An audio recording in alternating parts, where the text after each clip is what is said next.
Hi everybody, welcome back to my channel, What Kathy Thinks. Today I've got my friend Ann on the phone, and we're discussing the importance of women's reproductive rights. Hi Ann. Hi, Kathy. Hi, everyone.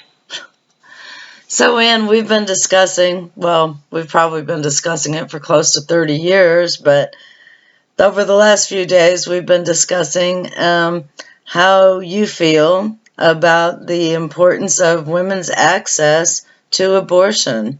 Can you tell me a little bit about why that's so important to you? Yes, I believe women need to be able to make a choice. I believe that people do what's best for them at the time. And I personally have experienced even back in the 70s, if it had not been available, I didn't have any support from anyone. At least that's the way I felt. And it was a very difficult choice to make, but I knew that for the child it would be better because I wasn't ready to have a baby.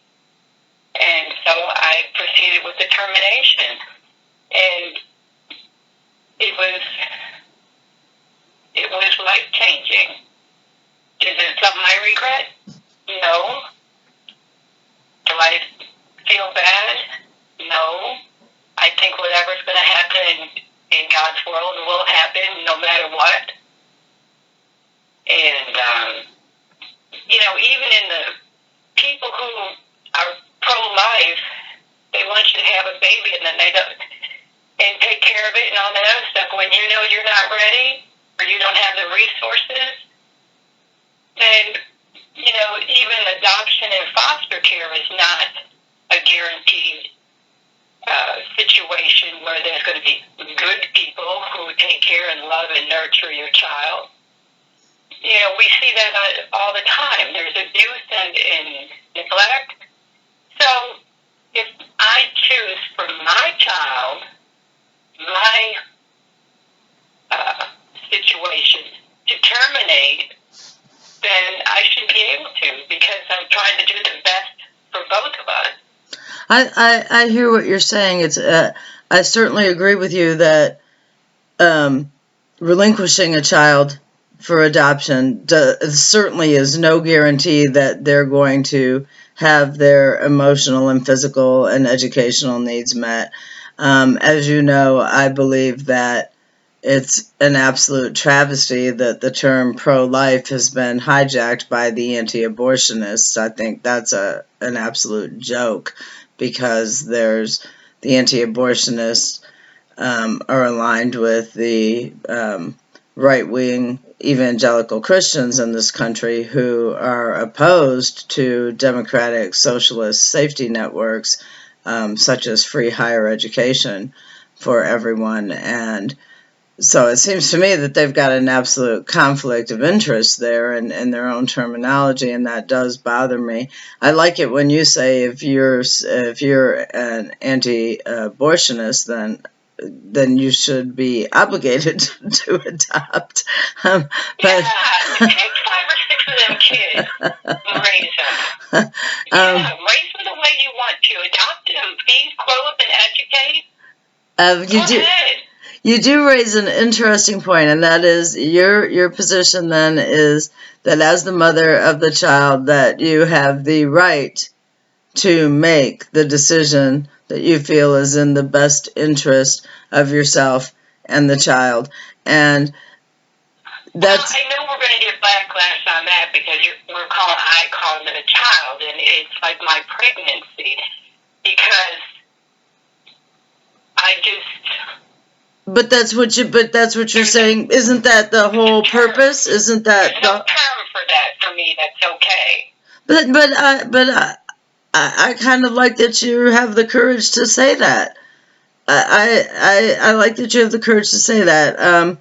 Roe v. Wade. I'm no lawyer here. I'm certainly not a lawyer, but it's my understanding that it was based on privacy and that it was based on the premise that the female has the right to do what she wants to do with her body, that her body is housing, we'll go ahead and use the word child, and therefore she has the right to make that decision, and that we're talking about reproductive rights, and that until we have a society where men and women are equally engaged in the consequences of their sexual behavior, then women must have that right.